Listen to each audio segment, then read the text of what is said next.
আসসালামু আলাইকুম। Platinum properties YouTube চ্যানেলে আপনাকে স্বাগতম জানাচ্ছি। আমি বদরুল ইসলাম প্রিন্স। আজকে আমরা কথা বলবো কষ্টের টাকায় শ্রেষ্ঠ বিনিয়োগ আমরা কিভাবে করব। অনেকে বলছেন, ভাই আমি তো অনেক কষ্ট করে টাকাটা ইনকাম করেছি, আমি একটা প্লট কিনতে চাচ্ছি, জমিতে বিনিয়োগ করতে চাচ্ছি। ভাই আপনি একটু পরামর্শ দেন না। গতকাল রাতেও এক ভদ্রলোক লন্ডন থেকে ফোন দিয়েছেন। উনি ওনার কষ্টের টাকা উনি দেশে পাঠিয়েছেন, বউর নামে পাঠিয়েছেন, বাসা করেছেন, সবই, বউ গেছে, বাসাও গেছে, সবই গেছে। কাজে কষ্টের টাকায় শ্রেষ্ঠ বিনিয়োগ আপনি কিভাবে করবেন বস? আসেন সেই সম্পর্কিত আমরা জানি। কষ্টের টাকা মানে কি? আমরা কিন্তু সবাই কষ্ট করি, টাকা ইনকাম করি। টাকা কিন্তু কেউই বিনা পরিশ্রমে টাকা ইনকাম হয় এটা কোনো পাগলও বিশ্বাস করবে না, ঠিক আছে? কাজে আপনার প্রত্যেকটা টাকাই যেন আপনার হয়ে কথা কয় বা আপনার হয়েই কথা বলে, সেই কাজটা আমরা কিভাবে করব। অনেক ফোন কল পেয়েছি, ইমেল পেয়েছি, মন্তব্য করেছেন আপনারা। ধন্যবাদ আমাকে এই উৎসাহটা দেওয়ার জন্য। তবে এই ভিডিওটা শেষ পর্যন্ত দেখেন। বিনিয়োগ সম্পর্কিত সময় কিন্তু আপনাকে ইনভেস্ট করতে হবে। আপনি এক জায়গায় যখন বিনিয়োগ করবেন তখন সেখানে আমি মনে করি প্রথমে সেই সম্পর্কিত আপনাকে ডিটেলস জানতে হবে। আপনি যদি বিনিয়োগ সম্পর্কিত পর্যাপ্ত নলেজ আপনার না থাকে তাহলে আপনি বিনিয়োগ করবেন কিভাবে? টাকাটা নিয়ে বসে আছেন, ভাই টাকা নিয়ে বসে আছেন, সেই টাকা কিন্তু বাচ্চা দিতেছে না, ডিম পারতেছে না। কাজে টাকাকে ডিম পাড়াইতে হইলে বা টাকাকে দিয়ে টাকা ইনকাম করতে হইলে কিন্তু আপনাকে বিনিয়োগ করতে হবে। আর এই বিনিয়োগ করার পূর্ব শর্ত হচ্ছে আপনাকে জানতে হবে। আপনি যদি না জানেন তাহলে কিন্তু বিনিয়োগ হবে না। আজকে যে আপনি যে পজিশনে আছেন, বিশ্বাস করেন আপনি যে জিনিসটা জানেন না সেই জিনিসের জন্য আপনি অন্যের কাছে যান, ঠিক না? যেমন আপনি আমার বাচ্চাকে পড়াইতে পারি না, দ্যাট মিনস কি আমি একটা স্কুলে দিছি, স্কুলেও পরিপূর্ণ পড়া হয় না, দ্যাট মিনস কি প্রবলেম রয়ে গেছে, আমি একজন বাসায় টিচার রাখছি, কোচিং সেন্টারে ভর্তি করাইছি। মানে কি আমি যা পারতেছি না বা আমি যা জানতেছি না তা অন্যকে হায়ার করে সেই বিষয়টা কি করতেছি, সলভ করতেছি, ঠিক কিনা? তো ঠিক তেমনি বিনিয়োগের জন্য আপনাকে কিন্তু কি করতে হবে, যে জানতে হবে, ঠিক আছে? এখানে তো আপনাকে হায়ার করলে হবে না ভাই। আপনি টাকার কি বলবো, টাকা অন্যের কাছে রাখলেই কি সেই টাকা অন্যের হয়ে যাবে, ঠিক আছে? আপনি দেখবেন ব্যাংকে একটা টাকা জমা দিতে গেলে সহজেই দেওয়া যায়, যে কোনো নামে যে কোনো কারোর মাধ্যমেই দেওয়া যায়, কিন্তু টাকা তুলতে গেলেই দেখবেন নানান ঝামেলা। ওই মালিকটা অথেন্টিক কিনা, উনি মূল মালিক কিনা, ওনার সাইনটা মিলছে কিনা, ঠিক আছে? ওনার সাইনটা এইভাবে দেওয়ার কথা ওইভাবে দিচ্ছেন কেন, ওনাকে ফোন দেন, নানান ধরনের ঝামেলা। আপনার টাকা আপনাকে দিবে, তারপরেও কিন্তু ব্যাংকে গেলেও অনেক প্রবলেম পোহাতে হয়। কাজে এবার বুঝতে পারছেন বিনিয়োগের গুরুত্বটা কতটুকু, জানার গুরুত্বটা কতটুকু। কাজে জানতে হবে। এই জানার জায়গায় যদি আপনি হেলাফেলা অবহেলা করেন তাহলে আপনার টাকা যে জ্বলে যাবে সেটা আর বলার অপেক্ষা রাখে না। তবে আসেন মূল আলোচনা শুরু করি। কষ্টের টাকায় শ্রেষ্ঠ বিনিয়োগ। তো আপনি যখন বিনিয়োগ করবেন, সিদ্ধান্ত নিয়েছেন কোন খাতে বিনিয়োগ করবেন, কোন খাতটা আসলে আপনার আওতাধীন। মনে করেন আপনি শহরে থাকেন, তাহলে শহর রিলেটেড কোন ক্ষেত্রে বিনিয়োগ করলে আপনি সেখান থেকে একটা বেটার রিটার্ন পাবেন। অনেকেই কি করেন, ফ্ল্যাট কিনেন। আরে ভাই ফ্ল্যাট কিনেন, ঠিক আছে, আপনি 50 লাখ টাকা বিনিয়োগ করে একটা ফ্ল্যাট কিনেন, কিন্তু মাস শেষে ভাড়া পেলেন কত?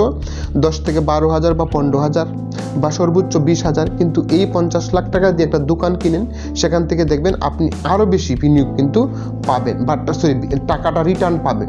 একটা দোকান যদি মনে করেন আপনি 1200 স্কোয়ার ফিটের একটা দোকান নেন, তাহলে সেখান থেকে আপনি অনায়াসে 50, 60 বা 1 লাখ টাকা পর্যন্ত গেইন করতে পারবেন। কিন্তু একটা ফ্ল্যাটে কিন্তু সেটা হবে না। আমরা অনেকেই মনে করি কি, যে একটা ফ্ল্যাট কিনি, ভাড়া দিলাম, না থাকলে তো আমি থাকলাম, না থাকলে ভাড়া দিলাম। ভাই যদি ভাড়াই দিবেন বা ইয়াই করবেন, তাহলে এমন একটা বিনিয়োগ করেন যেখান থেকে রিটার্নটা বহুগুণে আসবে, ঠিক আছে? আমরা কিন্তু সেই সিদ্ধান্ত নিতে পারি না। সেই সিদ্ধান্ত নিতে গিয়ে অনেক সমস্যা হয়। যেমন আমি আমার এক ভাই, এলাকার এক ভাইকে আমি পরামর্শ দিয়েছিলাম। তো উনি আমার কাছে আসছেন যে ভাই আমি তো একটা ফ্ল্যাট কিনবো, তে আমাকে একটু পরামর্শ দেন। আমি বলছি ফ্ল্যাট কেন কিনবেন? কই না, টাকাটা আছে ইনভেস্ট করে রাখলাম, ওই টাকাটা খরচ হয়ে যাবে, কাজে আমি ফ্ল্যাটটা কিনে রাখলাম। তো আপনি কোথায় থাকেন? যে না আমি তো একদম শহরে থাকি, এখানে আমার মোটামুটি বাসা আছে বা আমার এখানে ভাড়া থাকি, বা আপনি যাই করেন, যেভাবেই থাকেন। তো আমি ওনাকে বললাম যে আপনি যখন ফ্ল্যাট ভাড়াই দিবেন, ফ্ল্যাট ভাড়া কত টাকা ফ্ল্যাট নিবে? মোটামুটি 50-60 লাখ টাকা সব কিছু সহ, পেপার সহ 60 লাখ টাকা খরচ হবে। তাহলে ভাড়া দিলে কত পাবেন? উনি বলতেছেন ভাড়া দিলে সর্বোচ্চ 15,000 টাকা পাবো। তো আপনি যদি সেম টাকায় যদি একটা দোকান কিনেন, দোকান দিয়ে ভাড়া দিলে কত পাবেন? আমি দোকান ভাড়া দিলে তো নিশ্চয়ই 30-40 হাজার বা 50,000 টাকা পাবো। তাহলে আপনি দোকান কিনবেন না কেন? ভাই দোকান কিনে আমি কি করবো? দোকান কিনে আপনি ভাড়া দিবেন, আপনি ফ্ল্যাট কিনে যদি ভাড়া দিতে পারেন তাহলে দোকান কিনে কি ভাড়া দিতে পারেন না? একই তো জিনিস, আপনার সেম বিনিয়োগ, কিন্তু একটু জানার কারণেই আপনি কি করতেছেন, ভাড়া পাইতেছেন 50 লাখ টাকা বিনিয়োগ করে 15,000 টাকা, আর সেখানে আপনি একটা দোকানে বিনিয়োগ করে আপনি পাইতেছেন 50,000 টাকা। তাহলে কোনটা ভালো ভাই বলেন তো? আপনার রিটার্ন উইদিন ফিউ ইয়ার্সের ভিতরেই তো ব্যাক হবে। আর আপনি সেটা যদি দোকান যদি আপনি বিক্রি করেন, যখন দেখবেন ওই মার্কেটটা খুব মানে পপুলার হয়ে গেছে, তখন দেখবেন রাতারাতি ওই দোকানের দাম কিন্তু বৃদ্ধি পেয়ে যায়। কিন্তু ফ্ল্যাটে কিন্তু রাতারাতি ওই ফ্ল্যাটের মর্যাদা বা ওইভাবে ওইটা বাড়ে না। ওইটা বাড়ে, অবশ্যই বাড়ে, এটা রেশিও অনুযায়ী আনুপাতিক হারে সেটা কিন্তু বাড়ে। কিন্তু একটা দোকান যখন একটা মার্কেট, যেখানে লোক সমাগম হয়ে যায়, যেখানে পরিচিত হয়ে যায়, যেমন এই হাতির ইয়াতে কি বলে ইস্টার্ন প্লাজা, একটা নাম করা মার্কেট, আপনার বসুন্ধরা, একটা নাম করা মার্কেট, মানুষ সেখানে যাবেই, ঠিক আছে। যমুনা ফিউচার পার্ক, এগুলো হচ্ছে যে টপ রেটেড মার্কেট। কাজে আপনি যদি সেই রকম রিলেটেডই আপনার আশেপাশেই, আপনি তাকে মফস্বল এরিয়া বা একটু ছোটো বিভাগীয় শহর এরিয়া, সেখানেও অনেক বড় বড় বা দামি বা নামি দামি অনেক মার্কেট আছে, সেখানে আপনি দোকান কিনতে পারেন, দোকানে বিনিয়োগ করতে পারেন। আপনার আশেপাশে একটু চৌরাস্তার মোড়ে দেখবেন অনেকে জায়গা বিক্রি করে, বা সেখানে আপনি জায়গা কিনে একটা দোকান স্থাপন করতে পারেন। আপনি সেম টাকা বিনিয়োগ করে কি করতে পারেন, যে একটু চৌরাস্তার মোড়ে, একটু শহরতলি এরিয়া, একটা চৌরাস্তার মোড়ে আপনি জায়গা কিনেন, বা সেখানে মার্কেটের পাশে একটু জায়গা কিনে আপনি একটা বিল্ডিং দাঁড়া করান না, সেম 50 লাখ টাকা ইনভেস্ট করি, আপনি দেখবেন সেখান থেকে আপনি প্রফিট গেইন করতে পারছেন 1-2 লাখ টাকা। তাহলে আপনি কেন একটা ফ্ল্যাটে বিনিয়োগ করবেন? মানে এটা কি, মানে এটা বলে না ভাই এটা তো সেফ এন্ড সিকিউর। আরে ভাই, আপনার জীবনেই তো সেফ এন্ড সিকিউর না। আপনি যে আজকে বাঁচবেন তার কি গ্যারান্টি? আপনি তো নিজেই রিস্ক নিতেছেন আপনার জীবনের জন্য, ঠিক আছে না? আমার জীবনের জন্য তো আমি দায়বদ্ধ, আর তো কেউ দায়বদ্ধ না। কাজে আমি যদি আমার জীবনের মানে লাইবিলিটি নিতে পারি, তাহলে আমি আমার বিনিয়োগের লাইবিলিটি অবশ্যই নিতে পারি।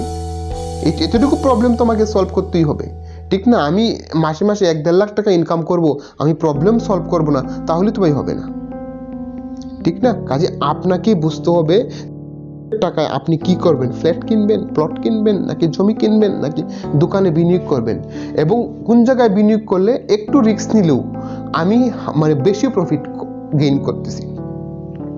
আমরা সবাই জেনে এসেছি যে high risk high profit, no risk no game, high risk high game, ঠিক আছে? আপনি কোনো রিস্ক নেবেন না, আপনি মানে একদম গুটিয়ে থাকবেন, বসে থাকবেন। আর ভাই ফ্ল্যাট কিনতে গেলেও তো আপনি সেখানে দেখবেন ওই ডেভেলপারের সাথে কথা কাটাকাটি হচ্ছে, অনেক ধরনের প্রবলেম অ্যারাইজ করতে হচ্ছে, অনেক প্রবলেমই তো আমরা পড়তে হবে, এটা স্বাভাবিক, আপনি সলভ করবেন, ঠিক আছে? কাজে আমি আপনাকে বলবো যে ওই রকম ধরনের যদি আপনার কষ্টের টাকা থাকে, আপনি শ্রেষ্ঠ বিনিয়োগ করতে চান, আপনি সেই বিনিয়োগ থেকে কি রিটার্নটা পাচ্ছেন সেটা হচ্ছে মুখ্য বিষয়, ঠিক আছে? আপনার কাছে 50 লাখ বা 20 লাখ টাকা আছে, আপনি সেটা দিয়ে একটা ফ্ল্যাটে ইনভেস্ট করতেছেন।